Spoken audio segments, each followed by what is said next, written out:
I heard that. I heard that you guys were shouting at me, and I could hear it. I said, like, the thing that says is like,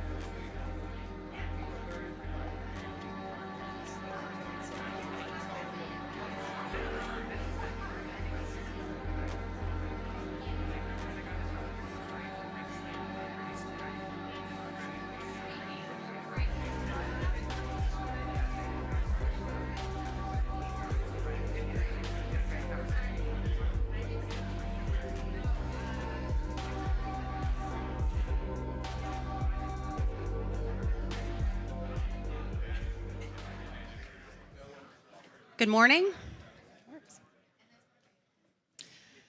Thank you all so much for being here, and welcome to the first ever Google Summit on Justice Reform. Yes.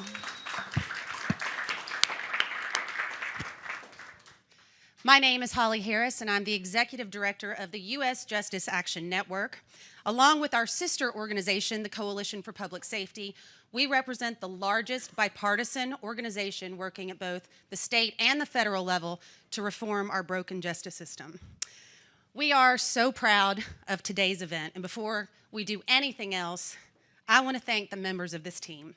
Would Jenna Mall, Andrew Howard, Aaron Krieger, Harris Alec, Sarita Bowen, Steve Hawkins, and Jasmine Heiss please stand, along with our dear friends at Google, Malika Sadasar, Nick Pearson, and Franny Wellman, with whom we have laughed, cried, literally one day we cried, right, Malika?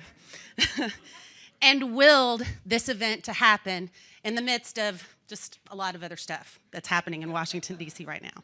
Again, I know that this is embarrassing for all of you, but I would like for you all to stand and be recognized.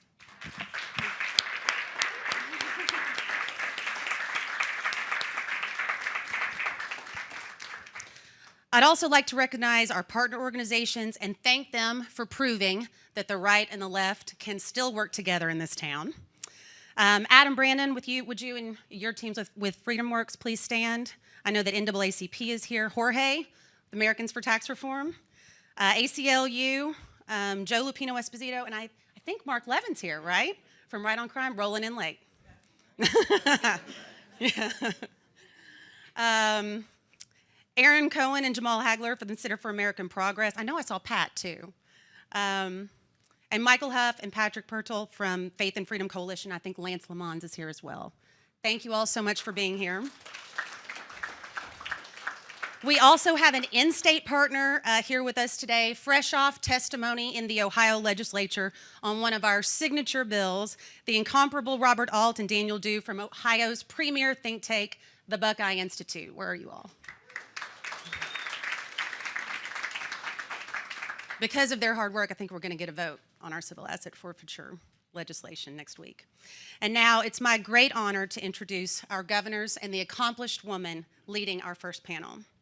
As a former prosecutor and defense attorney, Governor Dannel Malloy experienced Connecticut's broken justice system from both sides of the courtroom. So he was uniquely qualified to lead the state's overhaul of its justice system. Under his leadership, Connecticut cut its prison population to its lowest point in 2 decades, and now crime is at a 50-year low. Yes. Yeah, this stuff works. Governor John Bel Edwards inherited an incredible challenge in Louisiana, the nation's highest incarcerator. He ran on a pledge to work across the aisle on criminal justice reform, and he's done just that. This past legislative session, he signed 6 bills to improve Louisiana's reentry programming. We actually got one of the pins from one of your bill signings. Thank you for that. And he's now leading the charge on comprehensive overhaul of the state's justice system through the Justice Reinvestment Initiative process. I think half of the advocates in the room are working in Louisiana right now, so you're going to see some familiar faces. And moderating today's panel, former Congresswoman Susan Molinari. Ms. Molinari is Vice President for Public Policy and Government Relations at Google. While in the House, she served on the Small Business and Public Works Committees and later took a seat on the Education and Labor Committee. After winning re-election with 71% of the vote and then 62% of the vote, those are numbers nobody sees these days, she finished out her time in the House on the powerful House Budget Committee.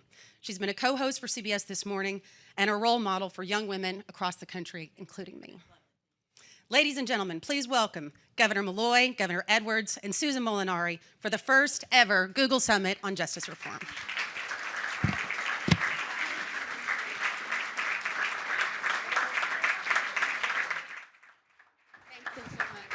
Thank you all so much. Holly, thank you for that. I really appreciate it. And I want to welcome everybody here to Google. We're thrilled to have you here. And I do have to do a special shout out to Malika Sadasar, who is a human rights lawyer who I worked with on underage trafficking of young girls for a few years. When I asked her to come to Google and I said, hey, you know, you can do this work at a bigger platform and allow us to bring together amazingly powerful people, have them share their stories and their successes and their visions, and allow us to take it as far as it can go based on this platform. So I want to thank her for saying yes and taking me up on this. I want to thank the governor so much for being here.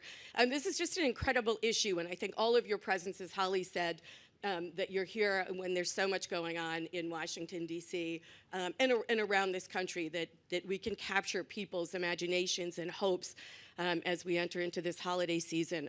For those who think there are people of power and prestige who don't know that they are there, who don't know that they're suffering, who don't know that their families are out there feeling like they are without a voice. And so I'm just really privileged to be with all of you here today. And I do want to acknowledge Senator Booker and Senator Lee, who will be joining us for the second panel. As Holly said, it's amazing when you can get people like, you know, the Koch brothers and Van Jones to agree on an issue. And I think the representatives of the diversity of philosophies on so many other issues are represented in this audience, but have come together for empowering those who don't have power and giving power back to those who shortly will. So I'm grateful to have you all here. So obviously, today's panel is an opportunity for us to learn a little bit more about what the states have done and how we can use that to try and influence the federal government to follow suit. So let me just go right into it. So both of you are an example of how many children, families are impacted by this. And so I want to just take an opportunity to actually start with you, Governor Malloy, because I've noticed one of the numbers that I noticed was with regard to, so not only do we reduce prison populations, not only do we have sensible reforms, you're now at, and I think Holly said this, at one of your lowest levels of incarceration in 20 years. And I just, because this is something that I think doesn't oftentimes get into the conversation. Not only is that justice for those who need justice with regard to bail, with regard to incarceration under old laws, but it frees up some space for reintegration. And I know you have worked in your state on sort of what you call the Second Chance Society, and I'd love for you to talk a little bit about that. Well, it's a little bit of everything, and it certainly is comprehensive. I mean, on reintegration, we actually have 4 new reintegration centers that people can spend anywhere from at the end of their sentence, anywhere from 60 days to 6 or 7 months, getting ready to go back to a broader society. The one that I'm most excited about is one that is set aside for veterans, and really what the idea is, we call upon veterans' greatest days to get them ready to go back to the broader society. But we also have a center at our women's prison and 2 other centers at Cybulski, which is one of our prisons, and so that's working very well. But the bottom line is, I'm a true believer that if you're doing something that's really stupid and you're doing it for a long time and you finally realize that it was really stupid to be doing it all along, then maybe you should change. Right. That's what we're trying to do in Connecticut. And we have cut our prison population since I've been governor by approaching 4,000 folks. We've closed prisons. We're saving millions of dollars at a time, quite frankly, that we need to identify money that we could save. But more importantly, we've had, in the last 3 years, we've had the greatest drop in violent crime of any state in the nation. Our overall crime rate is at 1967 rates. So it's not just violent crime, it's all crime. And I think that what drives us is this understanding that prison is a really bad place for people who may have made a mistake but aren't, committed to a life of crime. What prison is more likely to do is get you committed to a life of crime. And we also know that taking somebody out of the community, away from their family, away from their support group, for as little as 10 days does great damage. Does great damage in the probable outcome of the case, which is why I'm so excited about bail reform, and just, really sets us up for a situation where someone is unlikely to be successful for the rest of their life. Not that they can't be successful, but they're unlikely to be successful because we did the wrong thing. So what our effort in Connecticut, which began as soon as I became governor, decriminalizing marijuana. I'm not a proponent of legalizing marijuana. I've done my part. That's 8,000 fewer arrests. That's and usually those arrests are the initial step in someone's problem with the criminal justice system. There's 8,000 fewer of those a year. And then I was driven by the disparity in outcomes based on income and race to get me to do that and to have that fight. And then every year we've built additional steps. And the big step that I really do want to accomplish this year is some form of bail reform. Thank you so much, Governor. I want to come back to you on bail reform. But first I want to go to you, Governor, because you've been able to accomplish this in your state, and I believe you were able to do this working with law enforcement. And sometimes I think this conversation gets mischaracterized as being very polarized against law enforcement. And so I'd love for you to talk a little bit about that relationship and how you were able to bring that to bear and the results you're starting to see in Louisiana. Well, I've been told since I got here about 3 times that Louisiana has the highest incarceration rate in the world. I'm not 100% sure that's true, but I know we have the highest incarceration rate in the country, and it's unacceptably high. And as Susan said, I have ties to law enforcement. My brother is my sheriff. My father was my sheriff. My grandfather, my great-grandfather, and I was endorsed by the sheriffs last year while I ran on a platform of reducing that incarceration rate and reducing recidivism, saving money, and offering more alternatives. And so I think I'm positioned to work with them to make sure that we can be successful.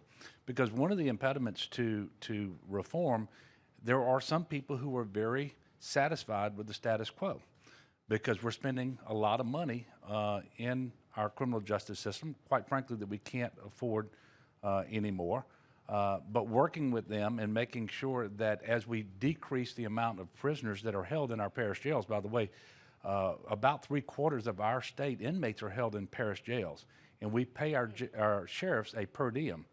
Well, if we're going to reduce the number of inmates that they're going to house, maybe we should increase the per diem so that they can actually provide better services, whether they're educational, health care, all the reentry things that we need to do, so that we don't try to pocket all the savings, but we actually reinvest them to make sure that the system works. And so the sheriffs know that I'm working with them. The district attorneys know I'm working with the judges as well. And we have a task force that's set up to bring forward a comprehensive legislative package for the session starting in April to tackle criminal justice reform, because I committed when I ran for governor that at the end of my first term, we will not have the highest incarceration rate in the country. And so we have to get to work on that. And one of the things that I think you've done already is raise the age for defining a juvenile. Can you talk just a little bit about that and what that has done? Yeah, Louisiana was really an outlier. 17-year-olds were defaulted into the adult system.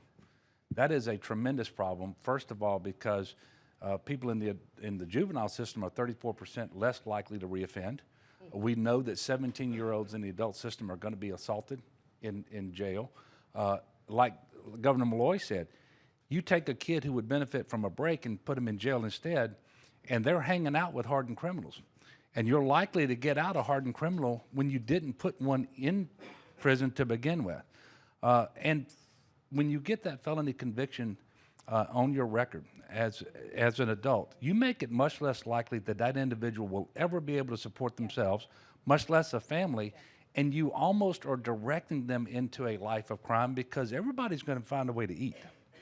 And so I just think there's a smarter way to do it, and so we were able to change that this past year so that 17-year-olds are going to be treated as juveniles, which is what should happen, because we know that, for example, their brain development is not complete at 17, so they shouldn't be held.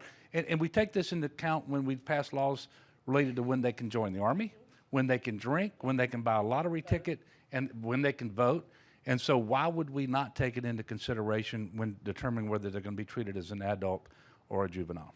Thank you. Thank you, Governor. Governor, I wanted to go back to you in terms of, we were having a conversation upstairs, and you were discussing bail reform and the numbers in terms of bails between $10 to $2,000 and what those numbers are in your prisons and the impact that has on space and on lives. So there are today. And cost, too. Yeah. Well, today there are about 3,800 people in our prison system awaiting sentencing. So some from first day of arrest through trial, through waiting for their sentencing report to be done. But about 400 of those, 350 to 450, but depending on what season and where you are in the year, are there on very low bail. I mean, as little as $1. You know, you pick up somebody on the street and they have no money on them, and they have no family, they have no connection, they don't have $1, and you said bail at $1, they can't make it. But you know, on a bond basis, you know, a few $100s worth of a bond payment to a bondsman. You know, $20,000 bond you could make for $2,000. So that's our cutoff, $20,000 to $1. When you're incarcerating 400 people at a cost of $168 a day for periods of up to 9 or 10 months on that kind of bail, it doesn't make any sense unless there's a finding that this person is a particular threat to themselves or a broader society. I mean, there are exceptions, maybe, but you know, it's a situation that just doesn't make a whole lot of sense. I tried to get that done. We're going to try again this year. You know, interestingly enough, the Indiana Supreme Court just a few months ago declared their bail system was unconstitutional. We're seeing that happen. I think at the very least, a judge should be required to make a finding when they set bail that the person's able to make it. So it shouldn't be a form of incarceration without trial. It should be, if bail is designed to make sure that somebody shows up, then have a finding that the person is actually in a position to make bail. Another thing I'd say is, if you look at how this happens in courts around the country, at the very same time that bail is made, most frequently a decision is made about whether the person has to have appointed counsel. So we set bail, but we find we have to give them counsel for free. It doesn't make a whole lot of sense. Let me just touch on one thing that the wonderful governor just talked about, and that is this age-inappropriate treatment that we give to young people.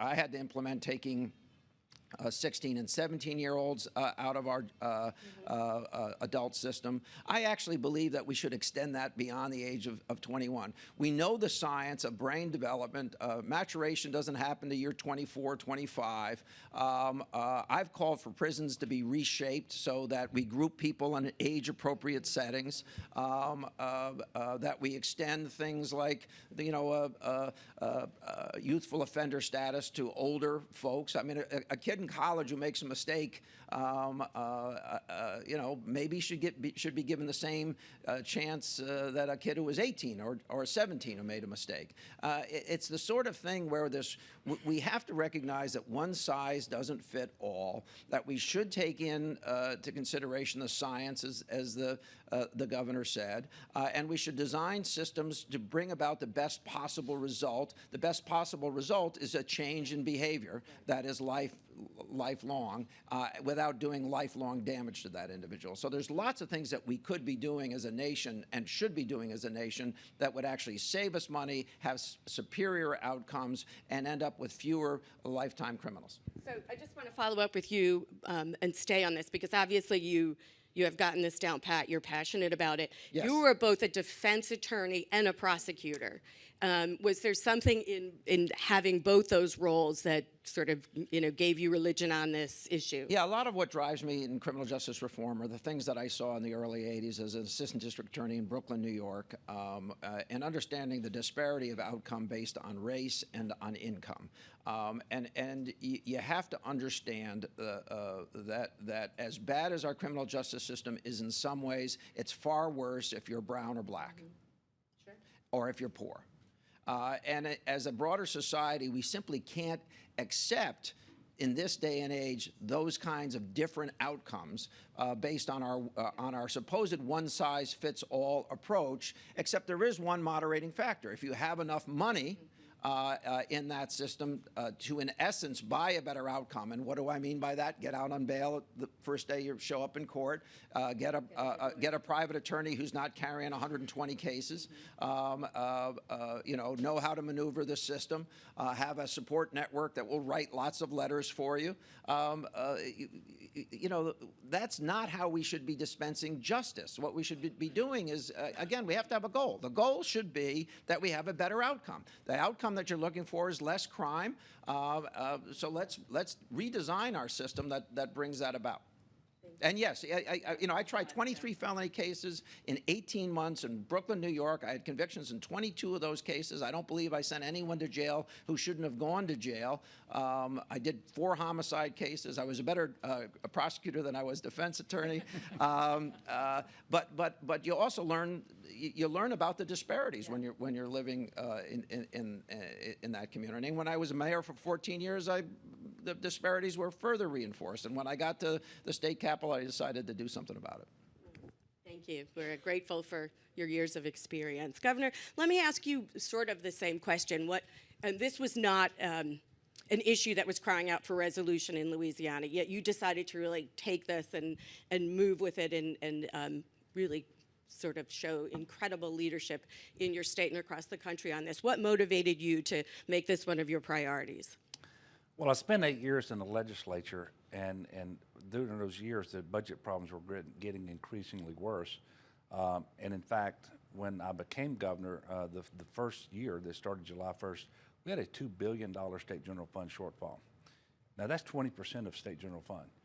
And in the criminal justice system, we are spending $600 million a year on our Department of Corrections in Louisiana. Third, only behind education and health care. We simply can't afford to do it. But secondly, I don't believe the people of Louisiana are innately more sinister or criminal than people elsewhere. And so I don't know why we put more of them in prison.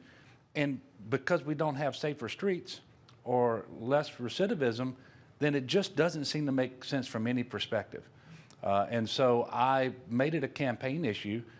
And by the way, it was vigorous. My opponent went after me on television, saying that I was just going to open the door to prisons, and I beat him handily. And so I believe that I have the mandate. But it's those two things combined. It's the budget pressure, but also the realization we're just not being smart in how we do this. And we have a coalition of folks from across the political spectrum who are embracing this. We have the religious right. We have the religious left. We have the traditional liberal groups. We have some very conservative business people. We have Pew that's helping us. We have the Pelican Policy Institute out of New Orleans, which is a conservative think tank. And so we have an opportunity, and it may be fleeting, so we need to take advantage of it while it's available. And the other thing is, we have other southern conservative states that have more successfully tackled this problem than we have, and we can follow what works, what's been proven to work in other states, so that we're not guessing. And states like even Texas, South Carolina, and Georgia have done some positive things.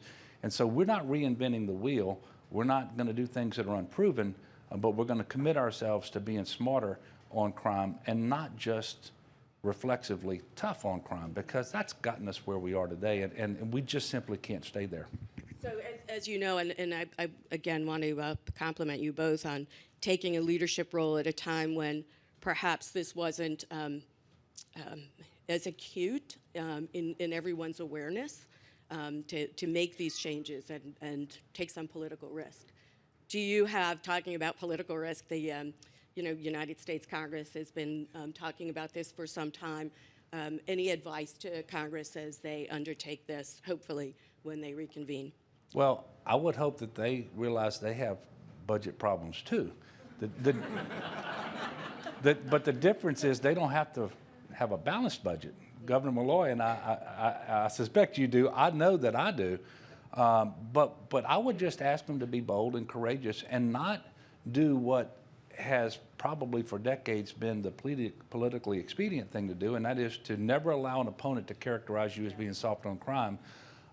We just need to be more courageous than that. And I see some bipartisan movement in Congress too, although there are still some very highly positioned people in chairmanships and so forth, although I suspect that in the House at least those chairmanships are going to be changing, who are trying to block these efforts. And I would just ask them to be bold, follow the example of what's happened. Let's let judges be judges again, give them the discretion, because the mandatory minimum sentences for a whole range of offenses, many of them nonviolent, that's what's happening here. And it's almost a separation of powers thing at the basic level. We need to let judges be judges again, in addition to a whole range of things. And I hope Congress will look at what's happening in a state like Connecticut, where you can reduce the incarceration rate and improve public safety. Yeah.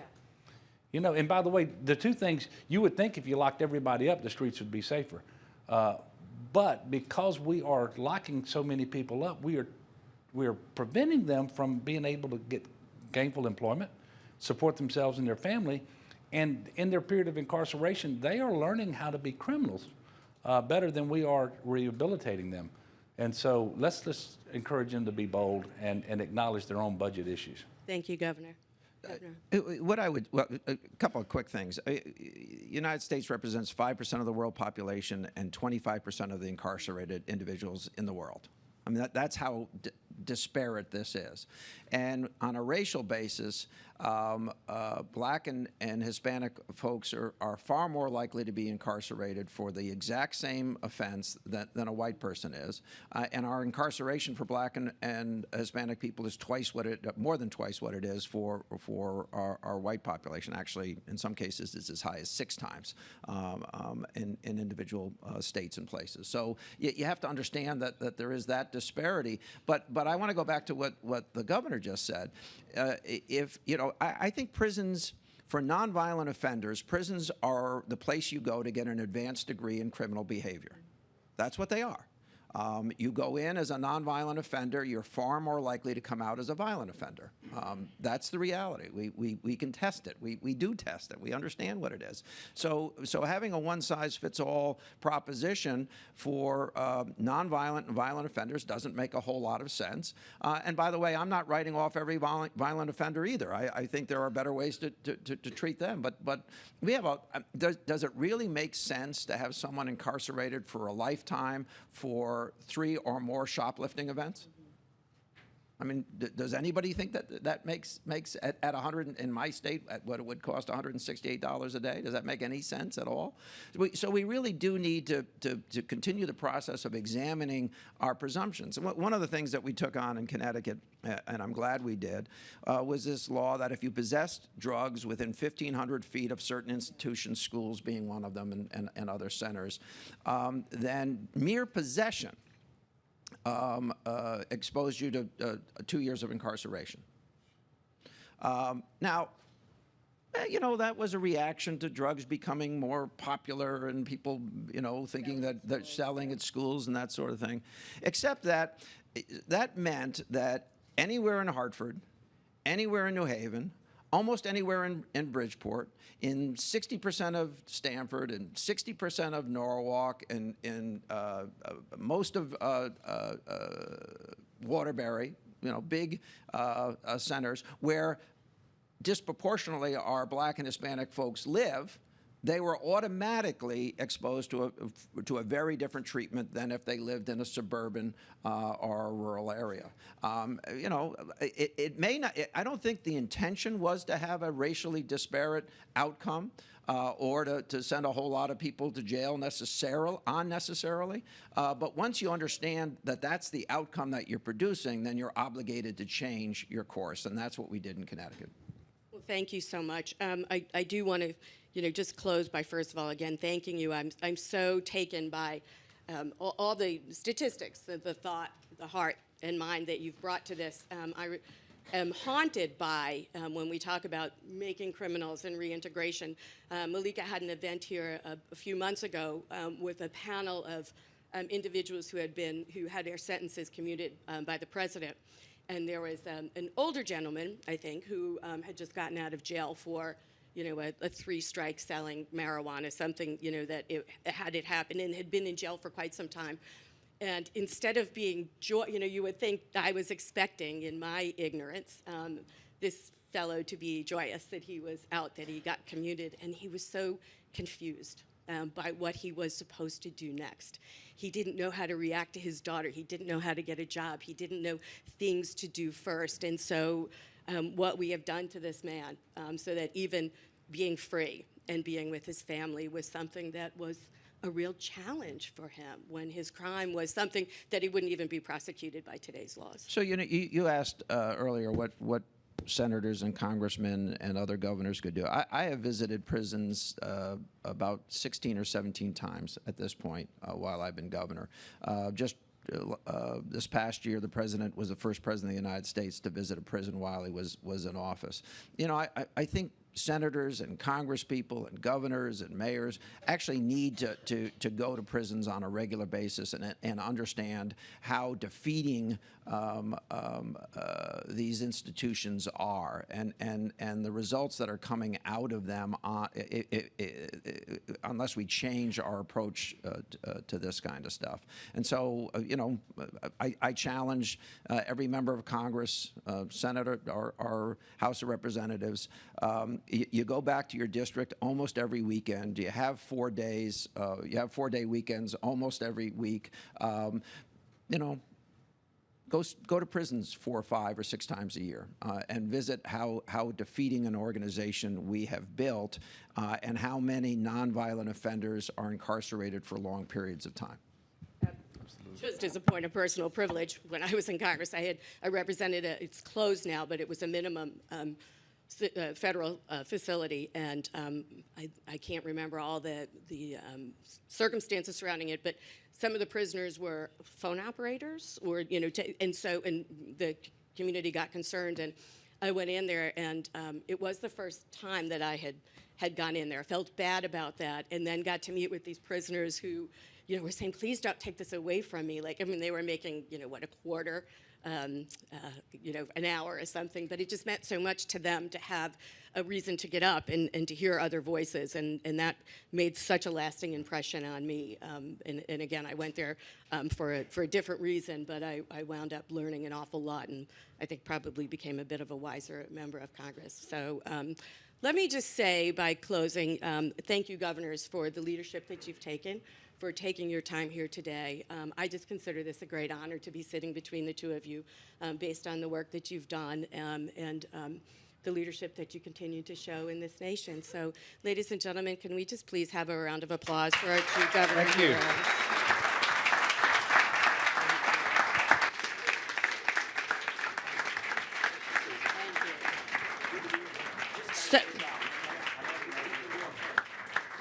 So while the governors are leaving the stage and we're getting ready for our United States senators, we're going to introduce a video of formerly incarcerated Americans.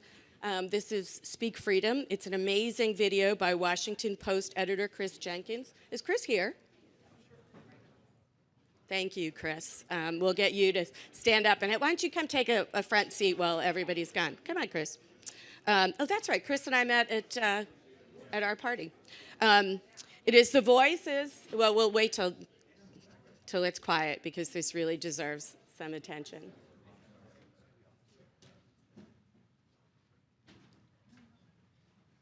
What we're going to watch is a very short video. It's the voices of African-American men who have come out of prison speaking about their return home and their feeling of freedom. Chris, I want to thank you for sharing this with us today, and we look forward to seeing it. Let's not roll it yet.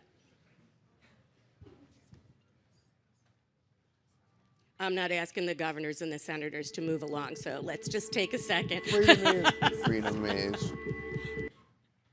Thank you.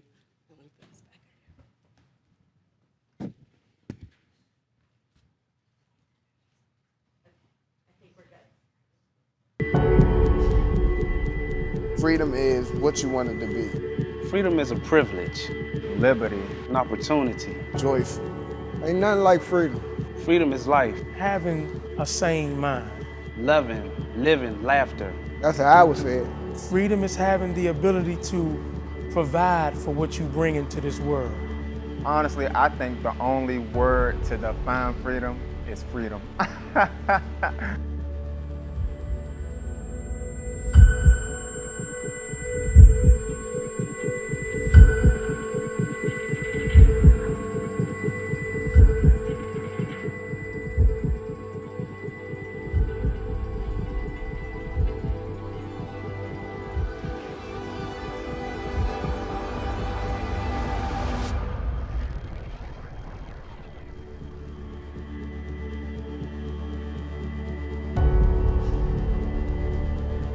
My last day in was like, man, I'm about to go home tomorrow. I'm actually leaving this place. Like, what am I gonna do when I get out there? Like, am I gonna stick to everything I was thinking about while I was in here?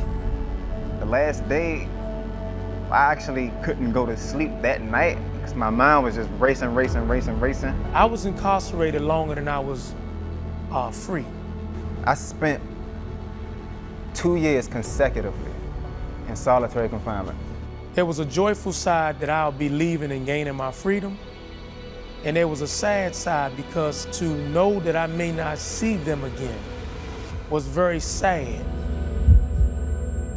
And then my first day home was like, man, I'm really out here. Like, I'm really back in society. What am I gonna do? Like, everything's changed.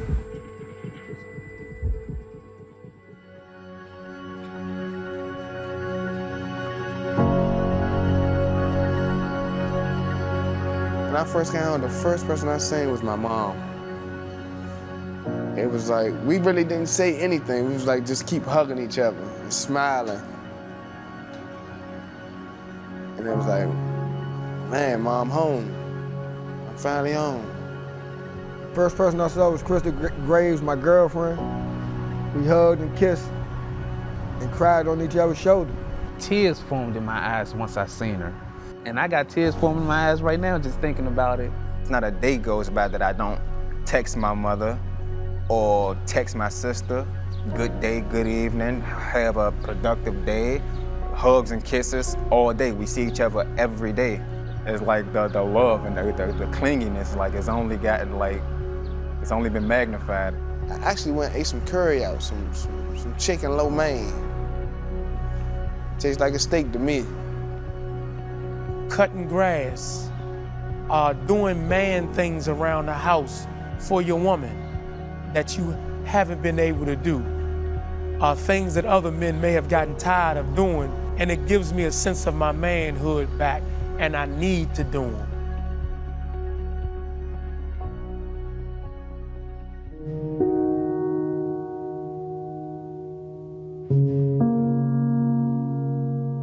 My second week, it was like, all right, okay, now I'm home. What am I gonna do now? Like, I gotta find out how I'm gonna take care of myself because I got locked up when I was 16. How will I adjust back to society that is 20 years ahead of me?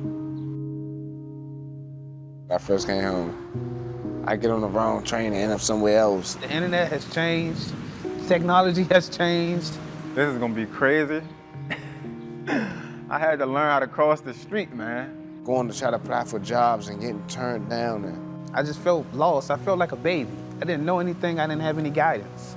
so some people, you know, they was kind of looking at me a little different at first. Like, you know, is this a good idea to be hanging around him? Like, I felt like I was getting second guessed.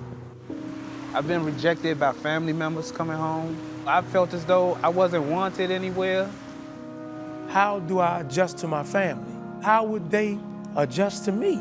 How would my daughter accept me? How do I adjust to a female? Not over the phone, but in living color. We got on the internet, we started looking for condos. So we asked the lady, where do we go from here? So she said, you know, you fill out this application and the people from the community, you know, we review it and see if we wanted to accept you in our community. But at the time, I've been doing so good, I kind of forgot that I had a felony. So a week later, the lady called me back, was like, yeah, you know, I'm so sorry, but we're not gonna be able to let you live in our community. I said, why is that? She was like, nah, Mr. Curtis, you know, your background check came up. And some days I'd be like, I wake up and I'm like, you know what?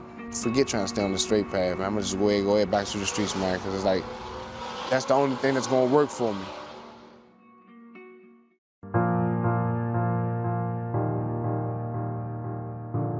"10 months into my freedom, I can spread my wings. I am able to enjoy and understand the power of choice." From these 2 years, I've gained so much in regards to value. And this is why I'm so happy about just getting up and going into the kitchen and pouring my own water every day, every single day.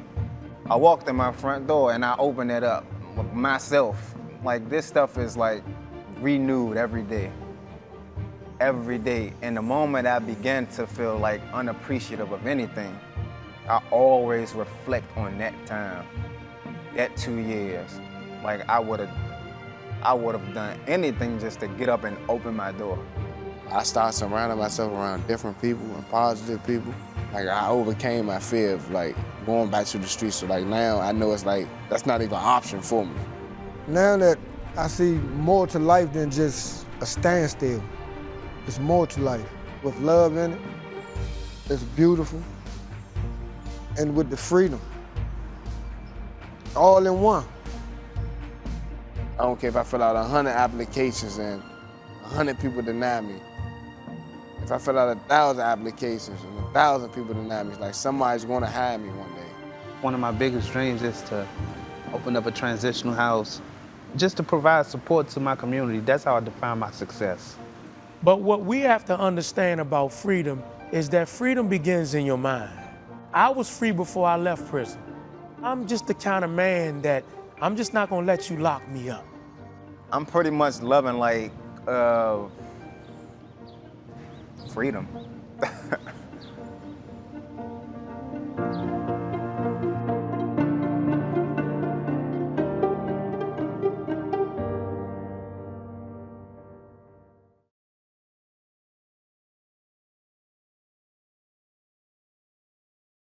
Chris, would you stand up one more time so we can thank you for giving voice to those who felt for so long that they did not have voice.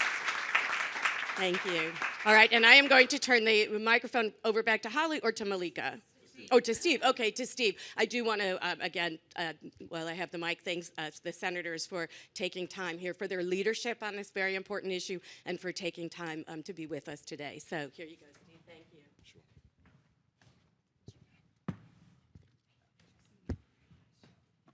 Good morning, everyone. I am Steve Hawkins. I'm the president of the Coalition for Public Safety.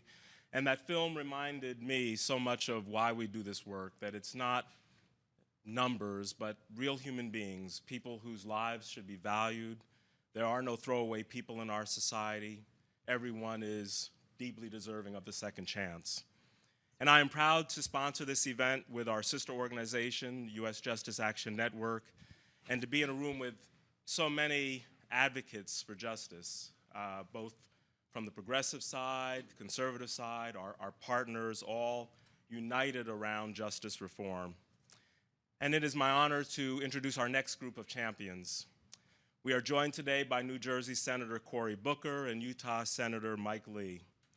As many of you all know, these distinguished senators have been working hard over these last few years to develop bipartisan, common sense reforms to improve our justice system. They are leading by example on important issues like reforming our federal sentencing laws, closing the revolving door of prison, and helping ex-offenders to find work. We look forward to hearing from them today and to get their wisdom as to how we move forward. I am convinced that this dynamic duo can help us get where we need to be, even in these times. The conversation today between Senators Booker and Lee will be led by Malika Sada-Zar, a dear friend of mine for over 20 years, as we were discussing earlier, and to this group and to all justice reform advocates in this room. Malika is a human rights lawyer, a writer, an advocate. She is a force of nature, as I've known her over the years, and she serves as Google's Public Policy and Government Relations Senior Counsel on Civil and Human Rights, which I think may give her the longest title in Washington. She previously co-founded and directed the Human Rights Project for Girls, an organization focused on human rights abuses and protecting vulnerable girls in the United States and indeed worldwide. Please join me in thanking Malika, Senators Booker and Lee for their vision, their courage, and their commitment, and welcoming them to the stage. Thank you.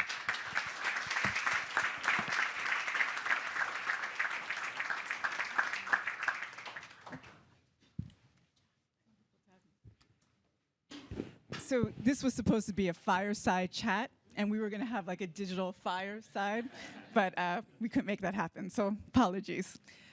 Thank you for being here. Your presence honors us and is so critical at this moment in the conversation around justice reform.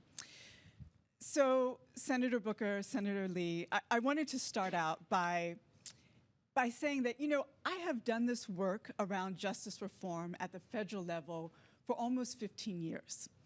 And I've never seen a moment like this of bipartisan support.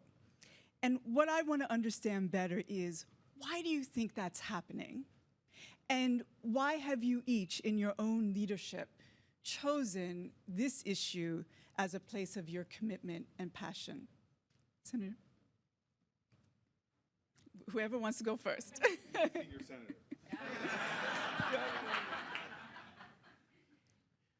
I almost never hear that. I got interested in this area, oddly enough, while I was a federal prosecutor about 13 or 14 years ago. I saw some instances in which the federal sentencing system was imposing sentences that, to describe them as unreasonably harsh doesn't really even capture it, where there are some results that just are absolutely counterintuitive and counterproductive. I've told the story many times of a young man named Weldon Angelos who sold 3 dime-bag quantities of marijuana over a 72-hour period. The person, or at least one of the people to whom he was selling, turned out to be a confidential informant. Mr. Angelos had a gun on his person at the time. He didn't brandish it or discharge it in connection with the offense, but it became part of the charge. And that enhancement, coupled with the way he was charged, resulted in a 55-year minimum mandatory sentence. 55 years for 3 small user quantities of marijuana. The judge imposing the sentence in that case, former federal district judge Paul Cassell, took the unusual step of issuing an opinion disagreeing with the sentence he was about to impose as he was preparing to impose it, saying, look, there are rapists and terrorists and arsonists and bank robbers who get convicted and sentenced to far less than this. And this was a young man in his mid-20s with 2 young children. He said, this makes no sense. Only Congress can change this problem. I am a judge, I'm powerless to do it, only Congress can fix the problem. So when I got here, when I got elected to the United States Senate, those words were still echoing through my head when I started looking for allies. And initially, this is before Senator Booker got here, I teamed up with Dick Durbin from Illinois, and he shared this passion. There weren't a lot of people who were all that interested in it at the time, but we started working on this. Mm-hmm. And it gained a lot of momentum when my friend Cory Booker got here, because this is a man, you won't find a smarter or a more passionate or a more effectively speaking senator than Cory Booker. And he approached me, I believe on his very first day in the United States Senate, and he said, I've heard you're doing a thing on criminal justice, I want in. And that has helped tremendously to have him on board. I think it's also helped, by the way, that President Obama has been very passionate about this issue. His advocacy on this has really helped. So, first of all, just thank you all for holding this forum. And if you know any great movements in this country, civil rights, women's rights, you name it, it's never something where you just flip a switch and suddenly you have justice.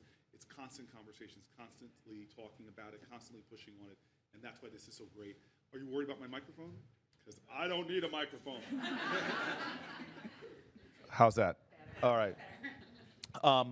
So I want to thank this convening. I want to thank this coalition, this Justice Coalition, which for a guy who grew up watching the Wonder Twins and the Justice League, it's very exciting when I hear things about like a Justice Coalition. That gets me all psyched up and ready to put on my underoos.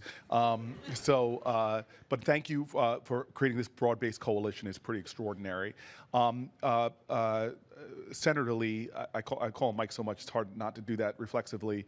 But you have to understand, if you put any conventional conception of American politics and you would see him on one pole and me towards the other. But we actually are two Americans that in this time of fierce divisiveness in our country see each other first and foremost as fellow Americans. And he's right, from me coming into Congress, we didn't look to find out what divided us. We looked to find the common ground. He's being very modest. He has been in this space heroic to me because he's been leading on this space far before I got into the Senate. But more importantly, I just want to point this out because there is a bipartisan bill, which we might get to be talking about, that the days are ticking off the clock to getting it done. I just want you to say that bipartisan coalition, often you think Democrats and Republicans come together and they find some place in the middle between Democrats and Republicans. That's not the case for this bipartisan bill. If you took Mike Lee's bill with Dick Durbin, that bill that Mike Lee led on is so much better, in my point, than this watered-down bill that we have compared to that. So you have to understand, he's been a courageous trailblazer in this in a very significant way that has helped to really spark this movement, and for that I'm grateful. He has been really someone whose ideals and actions have matched up in a level of integrity that has made him, I consider him a friend now and forever. So I say that all just to shift now towards your specific question about this historic moment. We're not at a historic moment.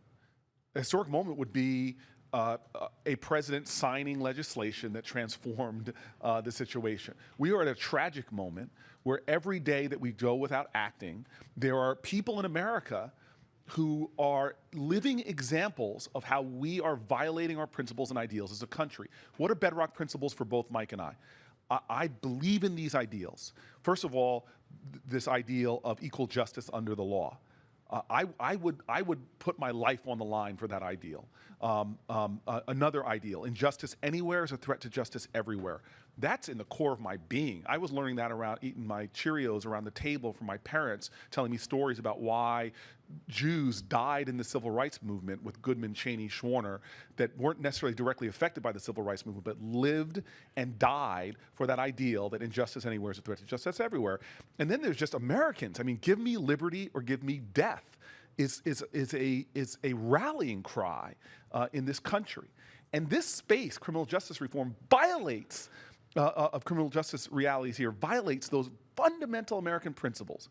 The bill we have right now, we are imprisoning people. Let's call them political prisoners, because but for political action, they would be free. There are people in jail right now because of 100-to-1 crack cocaine disparity that the wisdom of the Congress said that's wrong. The wisdom of the Congress said that that is wrong and unjust. We're going to change it. But they didn't make it retroactive. And so now there are people rotting in prison, watching people who did the same crime or worse come in and out of prison, and they're stuck there. Their very existence casts a shame over the values of our country. And I just want to make this personal for one other reason. Because it is very hard for me not to have this be a principal issue of mine. Because of my own personal journey. It took the activism of Americans, black, white, Christian, Jewish, literally one Jewish man enduring violence when he stood up to a real estate agent who was denying my parents access into the town I grew up in just because of the color of our skin. My family broke into a neighborhood, the first African-American family to grow up in this amazing town, amazing community. I am here because of Harrington Park, New Jersey. The only reason we got in was because of the activism. And I experienced a justice system very different than most black Americans. Now look, I got pulled, my friends joked about the fact I got pulled over a lot more times than they did and experiences, but for a middle-class kid growing up in an affluent neighborhood, that wasn't necessarily, even though my parents sat me down and had emotional conversations that I didn't understand at the time about how to act around police officers, trying to communicate to me that this could be the difference between life and death for you. But the reality is, I watched teenage kids in my community, all of us were doing stupid stuff, breaking laws. There was shoplifting. A bunch of my friends on senior cut day went up and went to go buy beer with a fake ID. Place was closed, kicked open the door, stole alcohol, got caught like most stupid teens do when they're doing dumb things. But those friends of mine who did that are all out there raising families now, being productive, contributing to the tax base.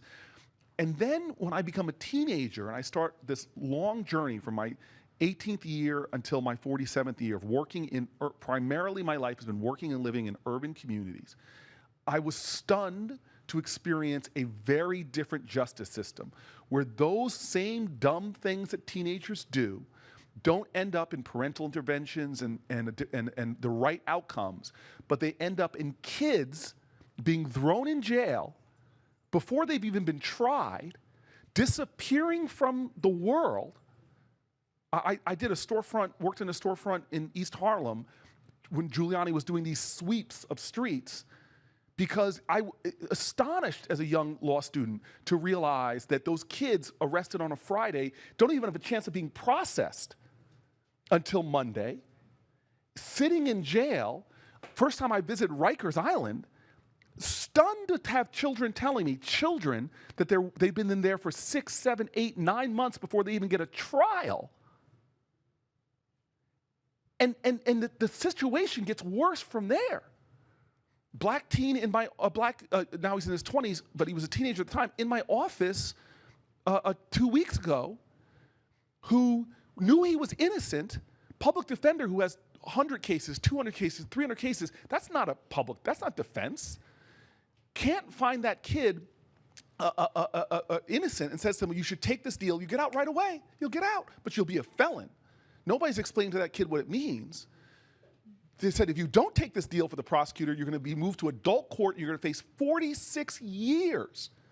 There's a whole book written about why innocent people plead guilty, because most teenagers are taking that deal every day in America, and then they get caught in a system that drags them further into the criminal justice system. The kid took the risk, was proven innocent, and got out. But my point is, that's not what I saw growing up. And so if we don't have equal justice under the law, everybody in this country should be ready to bring about a revolution. And so I can't sit idly by as a United States Senator and not fight this issue. It is not just personal to me, but it goes to the core beliefs of what it means to be an American. And God bless America that I come to the Senate, and some of the strongest advocates I find on these issues are Republican senators like Mike Lee or like Rand Paul. What a great country we have where we could come together and say the core principles of our nation and our Constitution, we're going to join together and fight for them. Thank you. And I hear the way that you frame this in terms of it's personal and that it's also a moral imperative. And I heard your colleague yesterday at a Washington Post conversation on juvenile justice reform, Senator Tillis from North Carolina say that he might not run for re-election unless you all can pass the Sentencing Corrections and Reform Act. Tom said that? Wow. Yeah. So somebody hand me my cell phone. I'm going to call. Thank him. Tweet that out, somebody. Right? That's in Utah. That's the moment where we'd say, "Buy that man a root beer."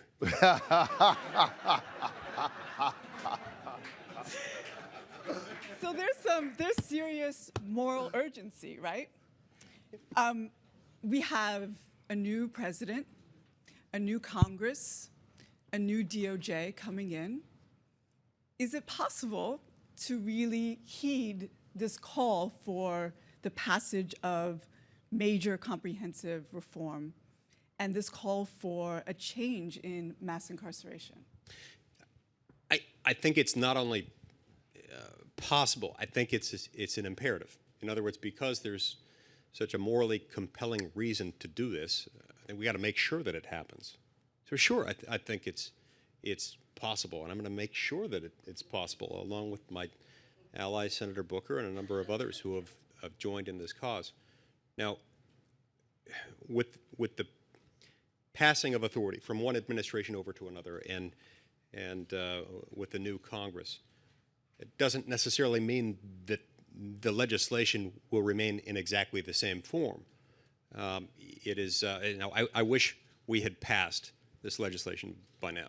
It's been over a year since we passed the Sentencing Reform and Corrections Act out of the Judiciary Committee in the Senate by a vote of 15-5. That's a pretty strong supermajority and a bipartisan one. For the same reasons that we haven't so far, and it's distressing to me that we haven't. We got to find out what it is that we need to do in order to keep it moving, in order to get it over the finish line. And we'll find whatever adjustments we need to make to this effort in order to get done, but I'm committed to doing that. So what does that look like, right? What does justice reform at the federal level look like in a Republican vision moving forward? I'd like to see it have the protections that we've already got. I would like us not to lose the protections we've already built into this. There are some Republicans who have indicated, for instance, that they're not going to support anything unless we add something that isn't in there now in the Senate version, which is mens rea reform. Mens rea reform is this fancy Latin legal term that just refers to the intent requirement. There are a number of Republicans, and there are also a number of Democrats who are concerned about the fact that there are many criminal statutes that lack an adequate mens rea element, meaning you can be convicted of certain crimes without knowing that you're doing it, without intending to do the thing that is the crime. And I think that's the example of the kind of thing that we could add to the structure that we've built already that could help get it momentum. Are you going to join your colleague in making the same statement around whether or not to? I want to advise you as your political consultant, don't make that statement. I don't do anything without consulting Senator Booker first, so. But, you know, Governor Malloy, when he took the stage before you all, what he did say, as I think a very powerful challenge to the senators, is to visit your prisons, to have members of Congress on the House and the Senate side do prison visits. And I wanted to know, is that something that could be a rallying cry as we move into 2017, is for there to be the commitment, as Brian Stevenson talks about, to bear witness, to be proximate to those who are behind bars? Is that something you individually have done, and is that something that you all could ask of your peers to do as we consider legislation? Yes and yes. It's something that I've done. It's something that I encourage my colleagues to do. I mean, when you're able to speak to a group of people who are experiencing incarceration, I think that is a very helpful thing to put it attaches a human element to a very human problem. I remember this Far Side cartoon written years ago. It had I don't know what it was, a bull talking to a kangaroo saying, "You may be a kangaroo, but I know a few things about marsupials myself." And this bull was bragging about how much he knew about marsupials, but he needed to get to know the marsupial before he knew more about them. And when you visit people who were in that situation, I think you can learn from them. And I think the more people do that, and also as they do that, as they learn more about our criminal justice system and about some of the defects within our federal sentencing system, they'll develop a deeper appreciation for it. Some of the resistance that we've gotten to this bill, not all of it, but some of it has come from people who don't understand the depth of the problem And some of it has come from people who don't understand what the bill actually does. And the more people understand the nature of the problem and what the bill actually does, and just as importantly, what it doesn't do, the more sympathetic they become of it. And in many cases, they become very supportive of it. Senator Booker, I know that you have the Fair Chance Act, and I would love if you could talk about why you wanted to pen this legislation and what your hopes are for it. Yeah, I appreciate that. And I just want you to know that, like, again, the chances for criminal justice reform next Congress. If this bill passed in this Congress, there would be still a mountain left of work to do on criminal justice reform. This would take a nation that since 1980 has seen a federal prison population increase about 800%. And we've been going so dramatic. This would stop the ship, the backward slide, but only take like a few feet step forward in terms of all that needs to be done within the criminal justice system and the justice system as a whole. And so this is a space I'm operating on, and it's vast. Literally a bill that I've just written that I'm shopping around for a Republican partnership. This is a commercial of one, directed towards one. If Mike Lee and I would leave here right now and both be hit by a driver, spinal cord injuries, and they were calculating damages, I would get less money than Mike just because of the color of my skin. That's baked into our criminal justice system. My bill just says, hey, you can't take race and gender when you're calculating damages. Why would you do that? Because the calculators would say, well, that's because Corey is black and blacks have less earnings than whites over their lifetime, so boom. And so we just want to say, take the race out of it. Race neutral areas. That's my one commercial. Race neutral damages. All the other calculations you can give. I'm a United States Senator, he's a senior senator, all those other things matter, but why is race and gender being matter? So the whole justice system has so much injustice baked into it, civil law, criminal law, that we need to continue attacking this. So I have lots of legislation out there about lots of aspects of this, including what I'm terrified about with the prospect of my Senate colleague, Jeff Sessions being U.S. Attorney, just the whole area of most states now have medical marijuana laws. They're all violating federal law. The DOJ tomorrow could decide to start prosecuting all over this country marijuana, and Jeff Sessions is a person that has spoken out against issues like this for a long time. So my fair chance law is something that is, and I say mine in partnership with a lot of other people, this is a bicameral, bipartisan piece of legislation, which basically just says, hey, the biggest employer in the United States of America is the federal government and federal contractors. Take them as a whole, they're the biggest employer, massive, massive employer. And right now, when they apply for a job, people have to check a box that I have a previous conviction. What this law basically says is we should still disclose that, but let's push it all the way back until the person gets a conditional offer. That increases the chance of someone hiring somebody who 15 years ago did what most members of Congress probably have done, what the last two presidents have admitted to doing, but they just didn't get arrested for it. Let's move that all the way back, and it'll increase your chances of getting hired. It's so basic. Red states, blue states doing things like it. This is the kind of thing that's almost ridiculous of why we can't get these things across the finish line. So please understand, there's got to be a full court press on all the things in the criminal justice system that violate our common standards of justice in our country. And I just want to add that this year, Google made the decision to ban the box to do what you are talking about for all Google employees. And we want to lead the way in Silicon Valley with folks like Uber and Facebook in making sure that this is the norm in Silicon Valley, that we do what you're talking about, that we ban the box.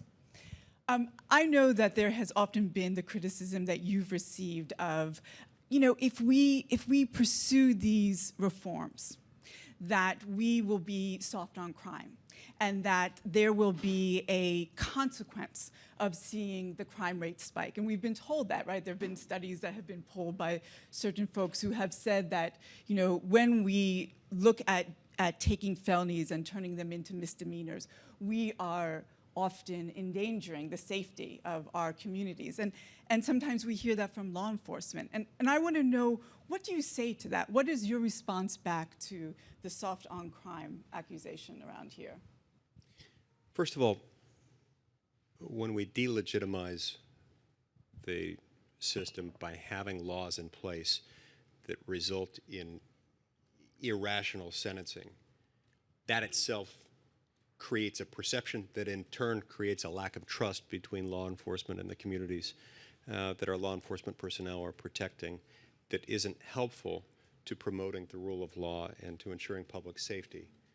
And just as importantly is the fact that being smart on crime is a very effective way of being tough on crime. In other words, the fact that you have a longer criminal sentence doesn't necessarily ensure public safety. There are a lot of factors that go into public safety. One of the many things that has to be taken into account is the impact of the family, is the fundamental unit of society, and how the breakdown of the family can impact law-abiding behavior or the lack thereof. To the degree that our federal criminal justice system is excessively and at times unnecessarily breaking up families for far too long a time, and contributing to the breakdown of the family, it could be undermining public safety. And so this is not a choice. I believe it is, it presents a false choice to say, do you want public safety or do you want a fairer, more just, more equitable sentencing system, a smarter sentencing system? I don't think that's an either or. I think I support this bill not in spite of the fact that I want public safety, but because of it. So that's why I completely, respectfully but very forcefully disagree with those who oppose this on grounds that it's somehow going to be soft on crime and saying that this is going to promote more criminal activity, when quite the opposite is true. Thank you. So a couple weeks ago, we at Google did a screening of 13th at the National African American Museum, and you were on it. You were part of the narrative that is put forward in the 13th. And you talked about how our nation is an incarceration nation. And you talked about the disproportionate impact of that on Black and brown communities. Can you just say a little bit more, because I think it's an important part of the narrative that needs to be surfaced? Well, I mean, first of all, I don't want to get away from the latter part of what you said about this disproportionate impact on certain communities. And again, I've already said that. The community of Harrington Park and the community of Camden have very different realities and experiences with the criminal justice system. But when you say that, it's one thing, but when you actually go into a community and look at how the way we conduct our criminal justice system has been like a cancer that communities just cannot fight, don't have the resources. So we know just on race, again, there's no difference between blacks and whites for using drugs, or even selling drugs, none whatsoever. But African Americans are about 4 times more likely. But that's just like all blacks and all whites. But if you go to poor communities, because poor folks have a much more likely chance of being stopped. Again, at Stanford University, nobody's stopping and frisking us on the way home from a frat party. And there's a lot of, and my president hates when I say this at Stanford, but there's a lot of drug use going on at Stanford, as well as most college campuses. But nobody's stopping and frisk. No FBI investigations are being done to like, hey, let's go to Berkeley and take down the Adderall ring, or nobody's doing that. But in communities of urban communities, poor communities, communities of color, rural communities, those things are going on. So suddenly you have realities where you have these concentrated communities where upwards of 1 out of every 2 black men has been arrested. That's just arrest. But then when you get convictions, and what does that do to the economy? We know overall America would have 20% less poverty, overall 20% less poverty if we had incarceration rates like our industrial peers. But in poor areas, the economic empowerment alone, if we had incarceration rates in privileged communities like we have that, it would take that whole community and jump it up. So this has like a multiplier effect of pain. And so here we are, this incarceration nation, and Americans need to understand that. What I just described for a poor community, it actually hurts everybody. This is a tax that Belgium doesn't pay. It's a tax that Japan does not pay, to impose upon yourself the whole-scale incarceration of millions of your own people. Cost trillions of dollars to sustain this system. More prisons were being built between the time I was in law school and the time I was mayor of Newark. Prison being built every 10 days. We were building out infrastructure like you wouldn't believe while our roads and bridges are crumbling. Government spending on prisons was skyrocketing up. And so, but it's more than that. It's a drag on our economy. It's a drag on our GDP. It's a drag on the performance of our children in school, because children of incarcerated adults have all kind of risk factors that come about because we take their parents away for long periods of time for nonviolent drug offenses. So when you say that we're going to incarcerate you, incarceration isn't just the trillions we spend on holding human beings. It's what the effect of that is on society as a whole. And then this idea that you pay your debt to society. This country, unlike our peers, when you pay your debt to society in some countries, there are some Asian countries that when you come home, they literally take a chapter from the Bible, and to the prodigal son, they do celebrations, tie yellow ribbons. I'm not joking. This is some of the things that are done in other countries when people come home versus us, 100% opposite. 40,000 collateral consequences, the American Bar Association says. We're basically saying to you, you may be physically out of that prison, but we're going to confine your potential to start a business, confine your potential to go to college, confine your potential by Pell Grants, you name it, and you are going to be like a scarlet letter on yourself for the rest of your life. We're going to inhibit you in your economic production. Now remember, since those are people that are already disadvantaged before they're going in, they had horrible school experiences. They themselves are victims of abuse and trauma. There's mental health issues that were caused by the imprisonment, solitary confinement. That now we've taken people that already have a whole bunch of risk factors and slammed on top of them 1,000 pounds of concrete that are preventing them from poking up. And then we get surprised. And I've had these conversations on my block about fellas who just say, I felt like I had no hope, no chance, couldn't even get public housing or food stamps, that I had to go back to that corner and see if I can sell some drugs so I can get some money so I can provide. And so this idea of creating a culture of incarceration, because this is actually perpetuating criminality when you don't treat drug addiction, when you don't treat mental health, when you don't give people opportunities to provide themselves. What do those people do but go out there often and make bad choices and create more crime and more business for police officers? So that incarceration nation that we are, that's poisoning all of us, this is not just a cancer for Camden, it's a cancer for Harrington Park and all of us that could have diverted that money into productive uses and could see much more productive citizenship in all of our nation's neighborhoods. Yeah. So I stand in such deep admiration of your words today and of the work that you all have done on this issue and that you have done together. But you know, I spent a lot of years with women behind bars, with girls who were also detained and behind bars. I saw mothers who would be visited by their children and they couldn't touch their kids while the visit took place. I documented mothers who were pregnant when they were put into our federal and state correctional facilities, and at the point of labor and childbirth were shackled. And I have worked with girls who are girls coming out of the foster care system, who have been bought and sold for sex, and then arrested on the charges of prostitution. And those were the girls that I saw behind bars, girls who were criminalized for being subject to commercial serial rape. And so I want to know, as we move forward with justice reform, what about our women and girls behind bars?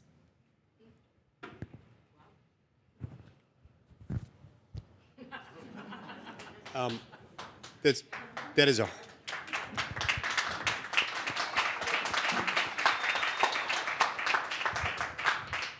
it's a heartbreaking story. I can only imagine the trauma that would be involved in giving birth to a baby while shackled and immediately having that baby taken away from you, or the trauma involved of a mother behind bars not being able to interact with their children.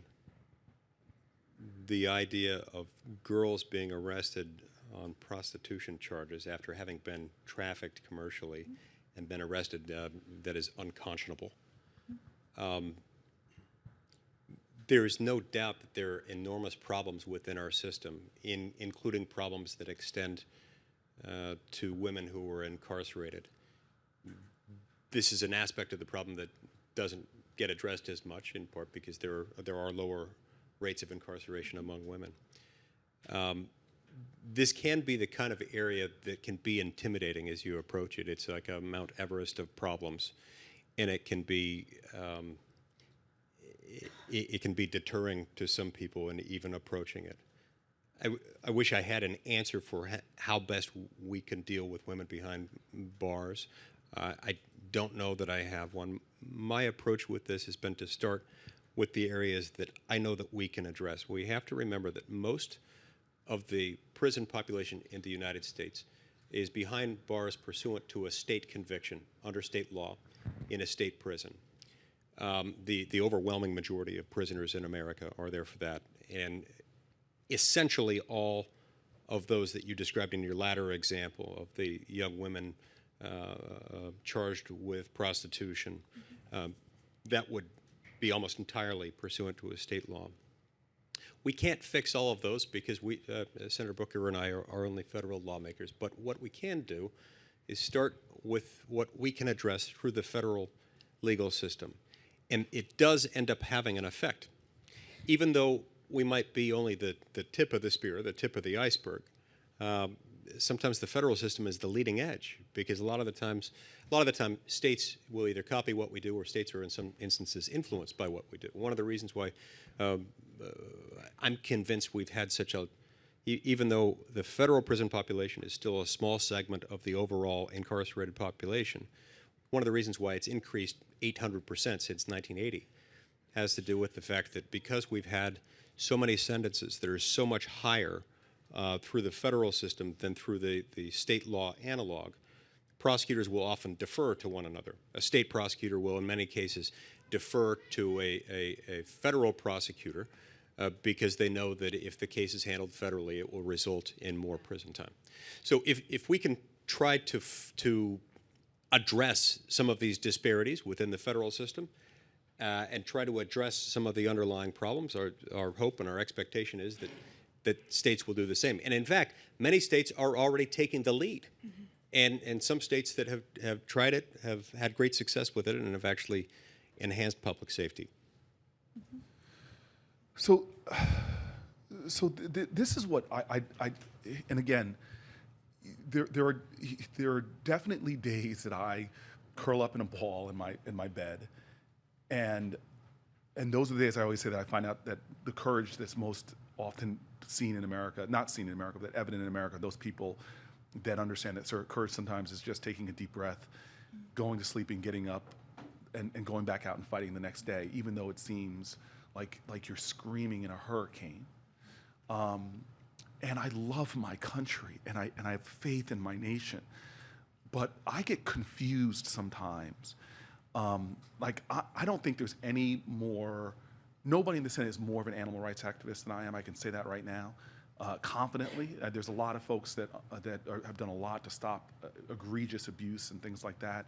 And I say that to say this because I'm not diminishing it, but I've seen the moral outrage over one dog in my state being abused that literally becomes a national meme on social media because of one animal that's abused. When a football player, NFL player abuses dogs, the person is castigated nationally. But when it comes to other issues, we seem to lack the moral compassion and empathy, the courageous empathy to see the truth of our country. And so what folks don't understand is if you go to prisons and where women are and do the just simple study of how many of the women that we incarcerate are victims of the most unconscionable abuse and violence themselves, to the point where you could almost say that we are criminalizing people who have been victimized and I don't want to call them victors, they're survivors, but we're taking survivors of the most horrific traumas and saying what you're going to get as a result of that trauma is imprisonment. Where you then imprison, what you experience is a level of unconscionable trauma and victimization at the very hands of something that has the audacity to call itself a justice system. Where is the moral outrage to this? I just don't understand how we as a country can't summon the will to do something about this. And I'm not even talking about the stuff that offends me, that maybe I might have to try to get my folks, because all this talk in the criminal justice reform movement always wants to talk about nonviolent offenders. I'm one of those people, call me what you will, but I think that that whole term has become very fuzzy as a result of legislative actions. Is that woman who is driving a car because her boyfriend tells her to, or holding drugs in her apartment because her boyfriend put them there, and that boyfriend's involved in some violent crime who should be put in prison, but then that woman is charged as a violent felon? I'm one of those folks that knows in the criminal justice system those girlfriends are used as pawns, threatened with serious sentencing in order to undermine. I'm not even talking about that layer that we should be talking about. I'm just talking about the grievous reality that girls are dragged into our adult system who desperately need health care and mental health care and justice, not the injustice of the criminal justice system. So this is not lost on me. And again, shopping for Republican partners, I'm now finishing up legislation focusing just on the treatment of women in the criminal justice system, because there's stuff that should shock the consciousness of this country. And I know we're running on time, but I just want to make this appeal to love. And I mean, that's to me what courageous empathy is. We are both men of faith, and what I love about people of faith are the ones that don't talk about their religion as much, but live by their religion. And so we are, at least in certain categories, Mike and I, ridiculously boring human beings. Both of us don't drink, we don't smoke. I can confidently say that we might be the only two senators that haven't tried marijuana at some point in their careers. And there's a goodness and decency about him that I know stems from his faith. And that's what I like. I always tell people, before you speak to me about religion, show it to me in how you treat other people. Okay? And this is another reason why I love and respect the man sitting to my left. And he and I both know, like, you asked a question that I'm giggling over here, but I learned when I'm sitting with Mike, shut up, let him answer because he does it so well. But Matthew 25 says, have you visited me in prison? Literally, if like you're Christian, and I know I'm sorry to be religious for a second, but if you say you're a Christian, and Jesus is literally saying there that don't come run into the kingdom of heaven if you haven't visited me while I'm in prison, and you haven't visited a prison, come on. You know, and so I don't get it that this idea of neighbor, who is your neighbor? Love thy neighbor is a precept in Islam and Judaism and Christianity, Hinduism. I don't care if you have some kind of spiritual belief and you think your neighbor is just the person living across their street. You've lost all of theology. You've divorced yourself from all of theology. But yet we have this country where we're so segregated from each other. And I'm not just talking about racial segregation, which is dramatic in America. But we have so separated ourselves from the stuff we don't want to see. And I know if we saw it, when we're forced to look at suffering, I live in a nation that's unlike any other. When there's a hurricane in Haiti, no country, individuals contribute to people that might not be their race or their religion. America's capacity for compassion and love is extraordinary. But somehow we've created people that we take so out of our sight that we can't see the suffering that goes on every single day, not on a few, not on thousands, but hundreds of thousands of Americans are suffering. And if we could just open our eyes and see it, maybe we can solve that problem. And that's where I'll finish. You know, I live in the median income in my census tract where I live is $14,000. So I go home every day. I can't avoid it. This is why I get disturbed. Last week, I'm sitting across the street from me is a drug rehab center. Sat with a circle of men just last week. All black and Latino guys. Actually, there was a few white folks there too. Just sitting telling their stories. This is people who are in recovery for addiction. And I'm sitting and listening to their stories. And I'm fighting back tears. Because I still am affected, even though every day I'm home in Newark, every day I see the viciousness of our neglect, where we have proven methods of alleviating the sufferings of other people, and we just aren't doing it because of poverty, not material poverty, a poverty of love. And as I sat there listening to these fellas, ground into a criminal justice system, arrested multiple times, screaming just to have drug treatment, and watched how much of my taxpayer dollars have been wasted on these human beings who now are telling stories of triumph to the point that I'm hugging fellas after this. Stories of strength and courage, testimonials of how they're now paying taxes. There are entrepreneurs in that room because they got drug treatment after being arrested, and I'm not exaggerating, some guys 30 times for low-level drug crimes, feeding their stupid addiction that we could not treat the disease that we know of. And now we live in an America where folk are dying. First time in my lifetime that the white male life expectancy is going down because of the scourge of drugs. And if we don't think that this is not a moral crisis, because it's not an economic crisis, we're the richest nation on the globe. It's not a crisis of not having the technical know-how of how to deal with it. We have the technical know-how. It is a moral crisis in America that white men are dying now at rates that we've never seen in my lifetime. And we all should be alarmed at that and alarmed at the people in my neighborhood. So this is what it boils down to me, is poverty. It is a poverty problem in this country. It is a poverty of empathy, a poverty of compassion, a poverty of religious values, and a poverty of love. Thank you.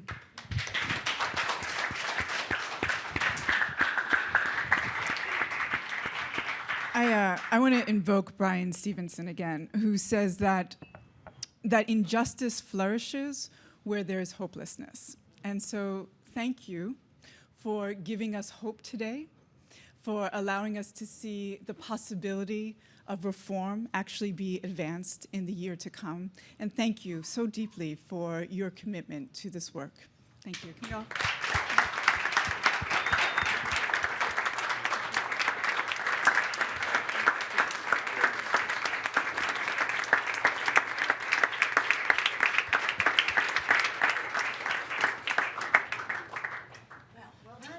All right. Now, I know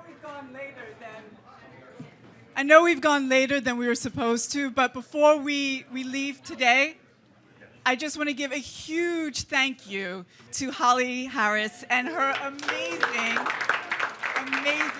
force of nature. Thank you to the U.S. Justice Action Network, to the Coalition for Public Safety. Thank you all for being here. There is still food outside. Enjoy the rest of the day.